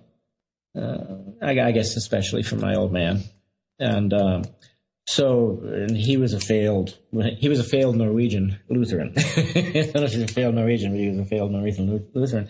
He became religious, but he never quite had the courage to do it completely. So he was still angry at Norwegian Lutheranism. If he had really broken with them, he wouldn't have thought about them. But as it was, he was still angry, so he'd get sputtering and spiteful. And he was spiteful and sputtering about that and about the school system and schools and about advertising particularly. I graduated from high school in 1959. And, the Hidden Persuaders and what are those books about the Detroit cars that were being built? Vance Packard, Insolent Chariots. Ralph Nader, about the Corvair. That's right, unsafe at any speed. Yeah, and so it was the age, and this is in A Nation Gone Blind, is a big part of my preparatory remarks in there, that it was a period of American history when the meretriciousness, the planned obsolescence, the cheapness, the tawdriness, the junk culture was really revving up. And at the same time, there were plenty of people still around who could see it for what it was. And I grew up right in the midst of that. Now, it doesn't seem to me that not very many people are around who can see the meretriciousness of everything that's around them. Look, here's an example that I've come across is Macintosh computers. You didn't need another one. You buy one and it works forever. So they're going belly up because they couldn't sell more because people didn't need another one because their old one kept working. So the only way for Apple to start turning a profit was to make defective computers, so that people had to get another one. I mean,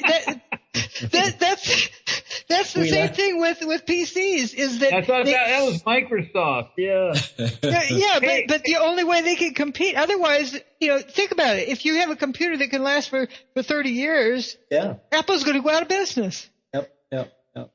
Hey, I want to go back, Eric. You've seen the movie Babette's Feast? Yes, I have actually. It's a rare thing. That rang a bell when you mentioned, a failed Norwegian Lutheran, where Because, Babette, basically the French girl who basically teaches these, the windswept, chilly shore of Norway with these Lutherans. It's just an arid place where nobody has any fun, it seems. Teaches them how to enjoy a meal. Oh, what a meal. What a meal. This is really very interesting, should we say, a small movie. Yeah, it was a small movie, but a good one. You're absolutely correct. Yeah. Well, I don't know. The feeling that I have now is that there is no resistance to the prevalent culture. None. When I was growing up, I was in the midst of resistance to the present prevailing culture. That's what it was like at college. It's what it was like on vacations at home. It was what it was like with my friends when we'd sit around and, drink whatever, coffee, tea, alcohol, whatever it was. We'd be all the time on these issues, all the time yakking and arguing about all kinds of things. Culture has to be self-critical to be guided in any kind of true path, right? It's like the self-satisfied and smug and arrogant American culture with these hollowed-out intellectuals. Oh, gee. And the hollowed-out part, I don't know. I started when I was in college. I was obsessed with the question of whether tactile, meaningful, atmospheric, mood-setting, mood-changing, mood-recognizing elements in the culture were disappearing. Whether wood was being replaced by plastic, whether paper cups were replacing ceramic cups. I mean, anything. And, of course, I was convinced that it was just a huge phenomenon. And I wrote essays about it. But, it seems like now the ravings of a mad creature. But it seems to me that not only has that happened to a very huge extent, but lots of people have so little consciousness of mood, atmosphere, the air, the wind, the sky. Gee whiz. It's an amazing thing to see the non-responsiveness of the average person. It's a tremendous loss. And when you can't count on people to be alert in those tiny ways, for example, how ugly the country's gotten. I mean, the whole thing is one big long strip now. It used to be when you go Burger Mall. Big Burger Mall. It didn't used to be that way. It used to be spots of disease. Now it's disease from coast to coast. But if people and they don't see it because they're busy with their head down, texting or it's gaming. Yeah, electronic entry. Yeah. A lot of that. And the lack of experience from a time when it wasn't the case. I'm a football fan and fan generally, and the new Chevy Silverado has an ad where he's got a new Chevy pickup, and he takes the son, who he looks to be about 12, 13, 14, and takes him out into the wilderness, and it's a beautiful Western scene. And, they're sitting by the fireplace, and the kid is starting to wake up. I didn't know this was out here. They're trying to sell you a truck, but still there's that element of truth where the kid is busy with his head down, as Dr. Wood said, playing with some electronic toy, and it's pretty sad. And you got to wonder how is this affecting the minds of our youth and There's the failure of irony again, because the ad is like Judy was saying earlier about the what was the example? Is replacing one thing with another, and that's exactly where it came to mind. Something I realized when I first got to Clemson. People talk about, these students have these computers now. Aren't they advanced compared to what students used to be? I said, yeah, in place of what?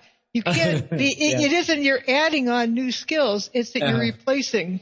Because you can only do so much in 24 hours. Absolutely. But in the case of the Silverado ad, the irony that's missed and deliberately, the makers of the ad, of course, hope desperately that the irony will be missed, but it's the irony that every Silverado that's sold will diminish that great Western area by one little bit. The kid, Boy, we need a different show to hack this one over because I'm 180 degrees there. You got to have access. I got a dirt bike. You know, Wow. There's nothing wrong with as long as you leave it as it was, you know, type thing for recreational uses of the great wide open out of doors.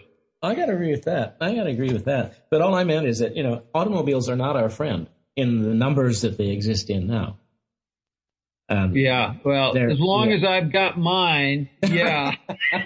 But, you know, this is an imperial statement from above. It's handed down by Eric Larsen, who knows what the right number of. It's like, you know, John Kenneth Galbraith used to say, we've got 300,000 service stations, and that's way too many. Well, what's the right number? That's the socialist mentality. Dictate from above. Yeah. Well, you see what gets dictated. It's, you know, they take out light rail and put in automobiles. Yeah, and they do it by deceit, too.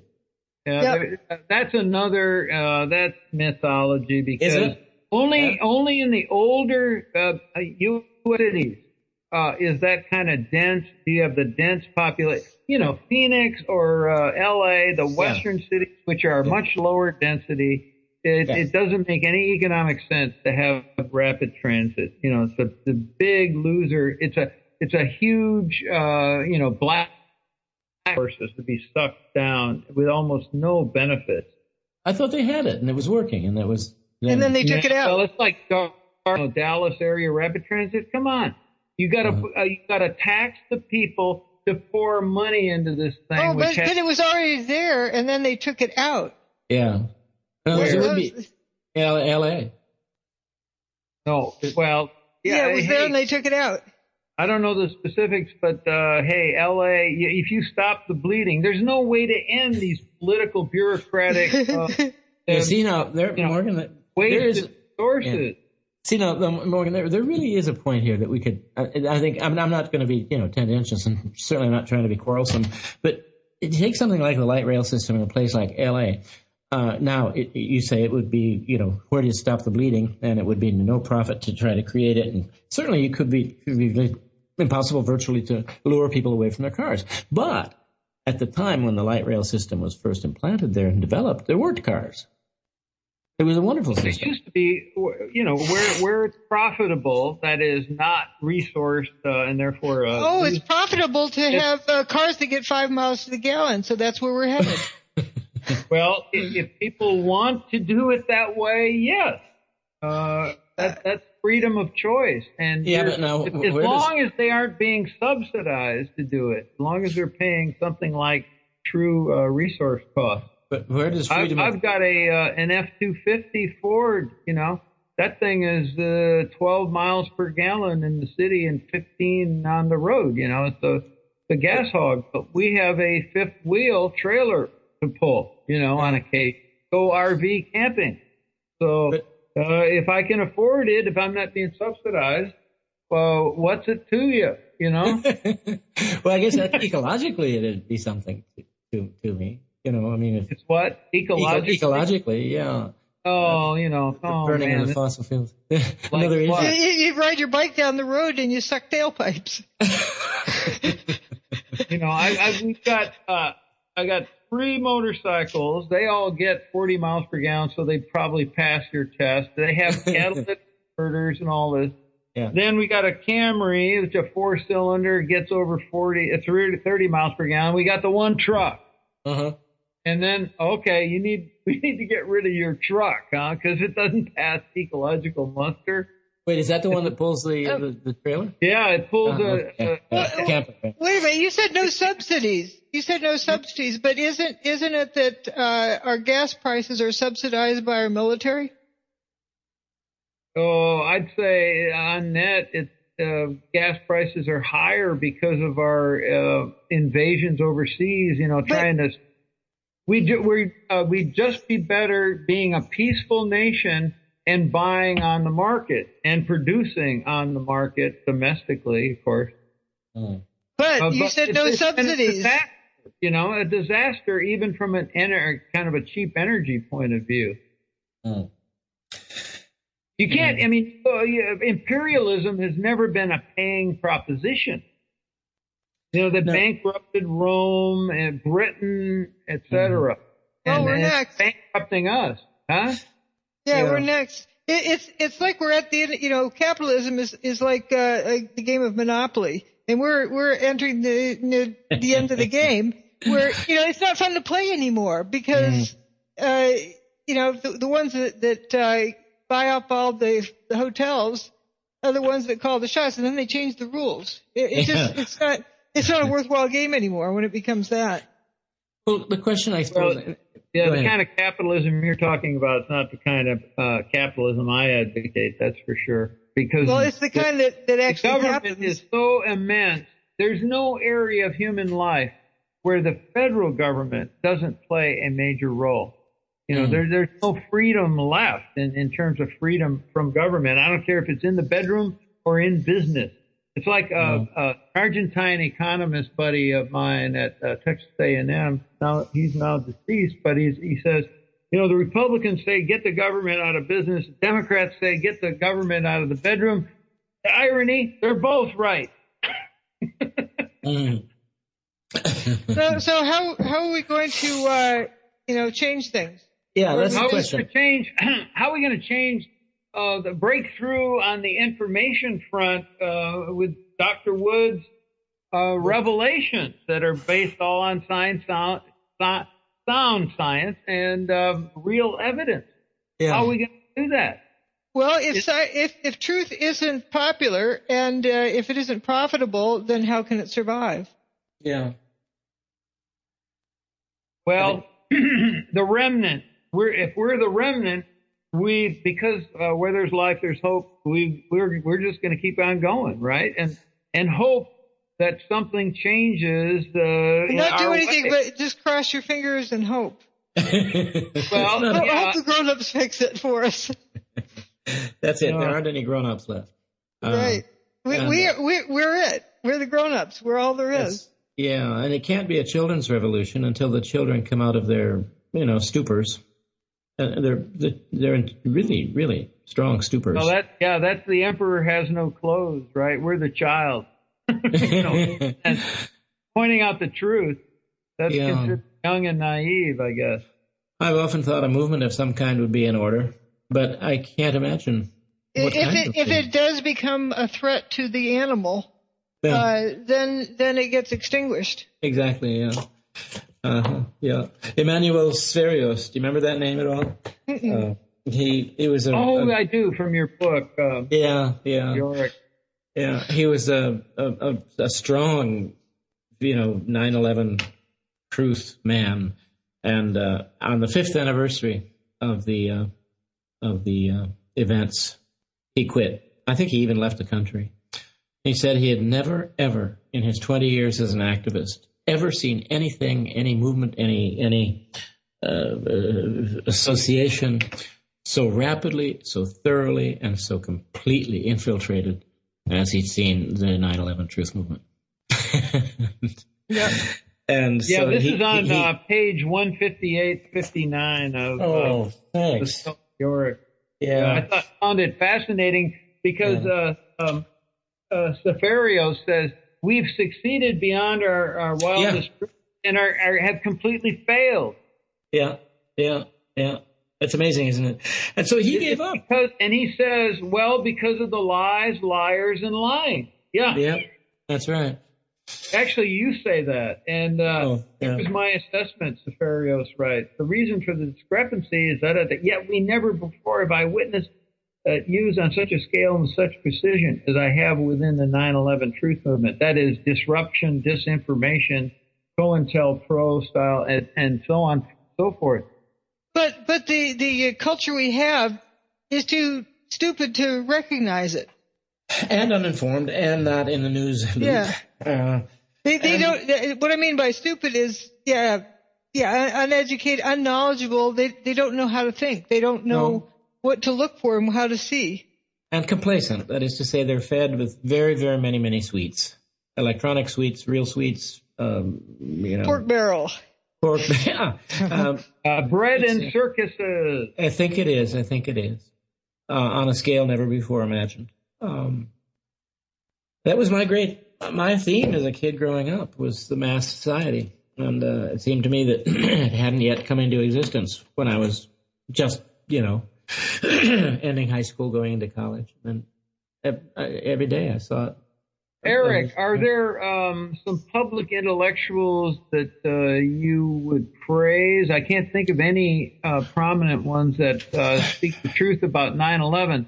No. We had a few showbiz people come out and say some good things about 9/11. But look what happens to them if they speak the truth. What does happen? I'm not sure. Well, Jesse Ventura spoke positively about after he read my book, and the truthers threw him overboard. And he can't keep talking about it because you don't have anybody to support you.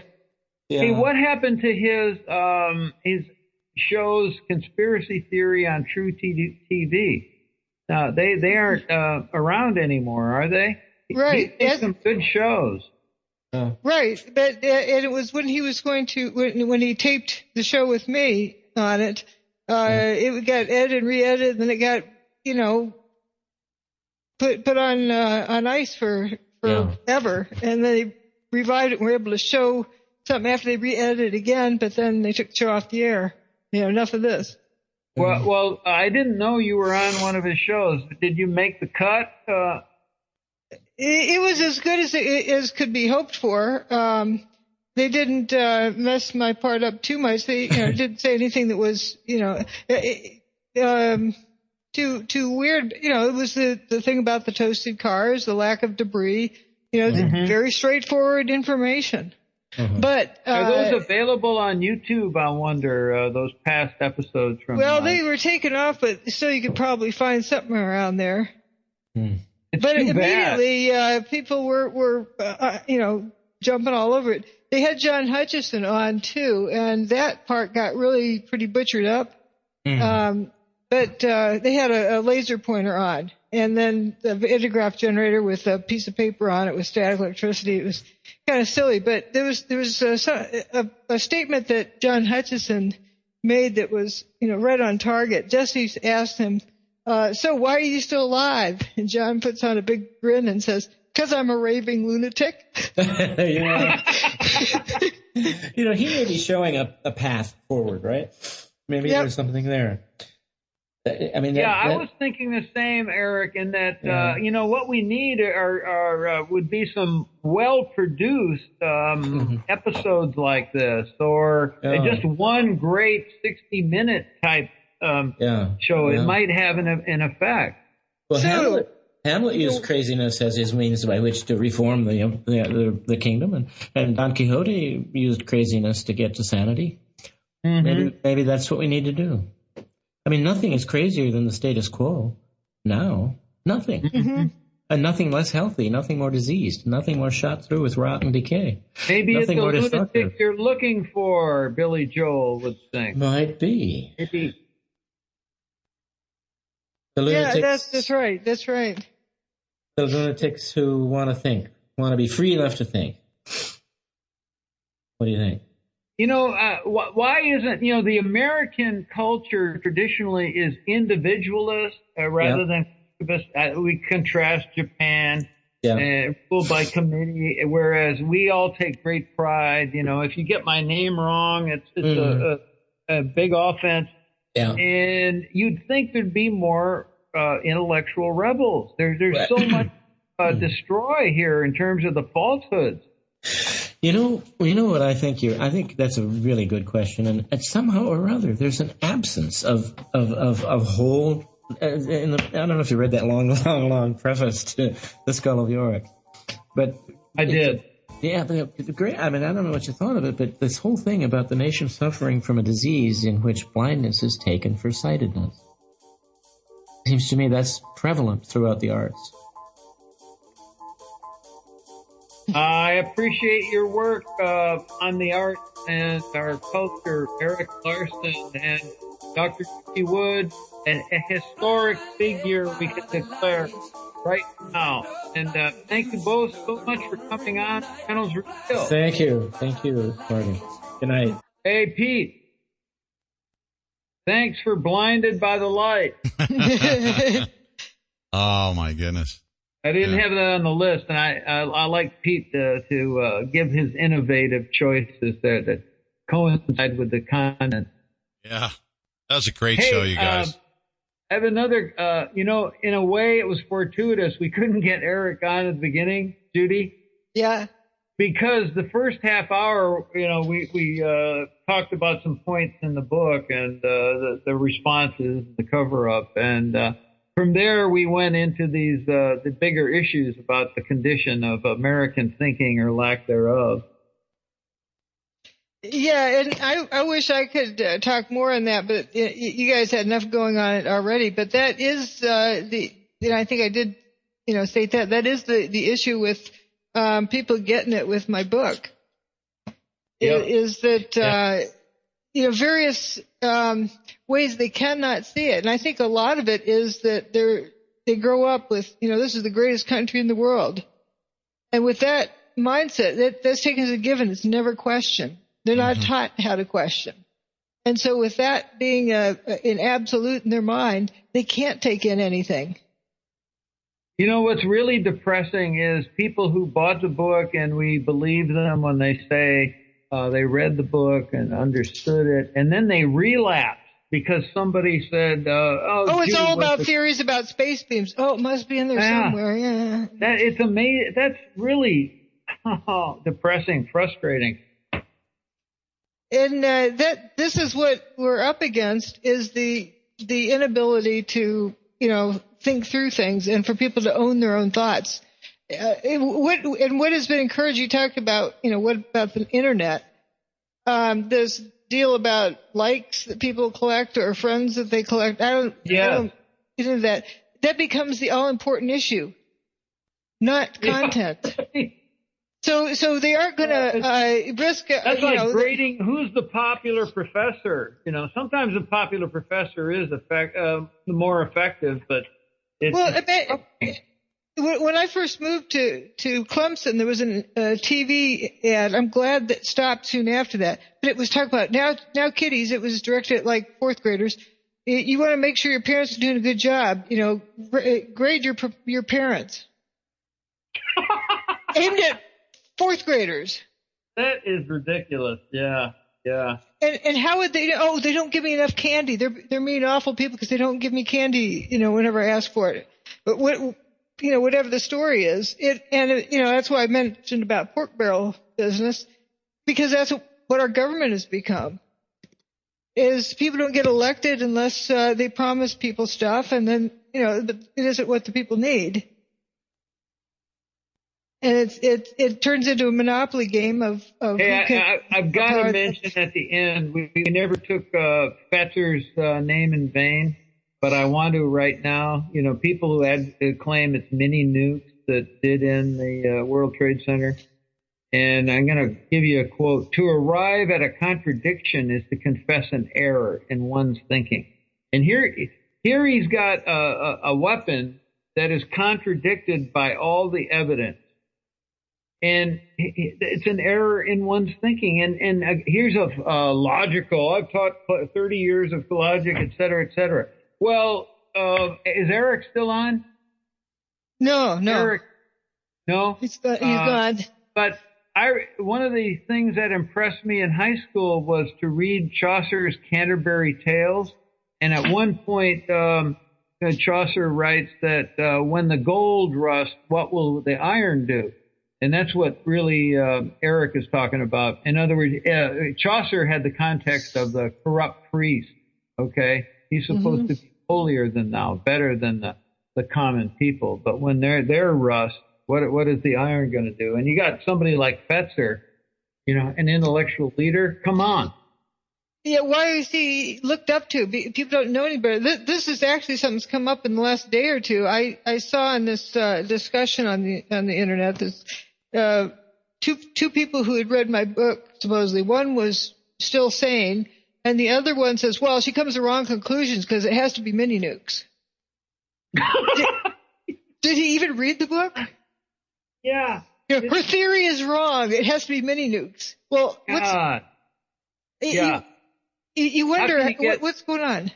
2 errors in 4 words. Come on. It's just, well, but there is an issue with that why people don't recognize what a theory is versus what facts are.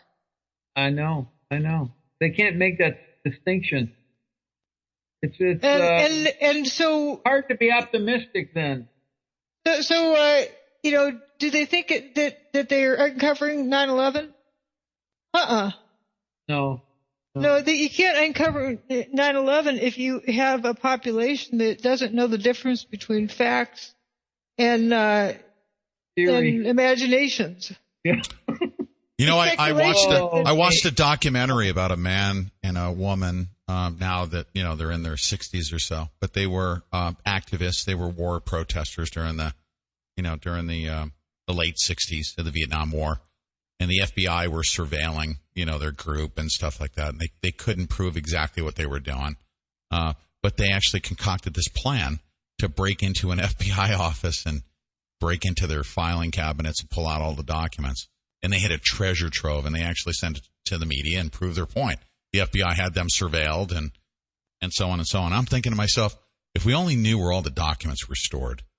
Yeah, Edward Snowden it wouldn't make a bit of difference. Well, I was just going to ask you, what if Snowden does come forward and say, you know what, I saw this stuff, about 9/11 and who's implicated in this. And this. Yeah, I had that thought too earlier. Maybe, but he loses credibility. The other guy, what was his name? The blonde-haired or white-haired guy? Yeah, the WikiLeaks guy. Oh, yeah. He didn't have the guts to say the truth about 9/11. Because they lose their credibility then. They're no longer important. They're expendable. You think he'll lose his credibility if he comes forward with 9/11 evidence? Yep. Wow. Because people want the story to be this way. Not if it's for real. I think Snowden is a lot more has more influence. Call him more powerful. I think so. I'm hoping so. I'm hoping, and he's actually starting to give some hints that the Saudis and the Israelis are being implicated in 9/11, and his media guy is saying that they're going to come forward, and trickle out information on Israel and 9/11. So we can only hope. Well, right? that's barking up the wrong tree. Really, is, that's the breadcrumbs deal. Yeah, that's like you need the other story's wearing out. Oh, we have the lie behind door number 5 now. Mm-hmm. Yeah, right. It's another rabbit hole. Yeah. Hey, I got to run. Okay. And thanks so much, Judy and Pete. We'll catch up. Yeah, great show. As always, yeah, your shows are just epic. Yeah, great show. Hey, thank you. All right. Thank you, Dr. All righty. Yep, bye. Awesome. Later, Judy. Bye.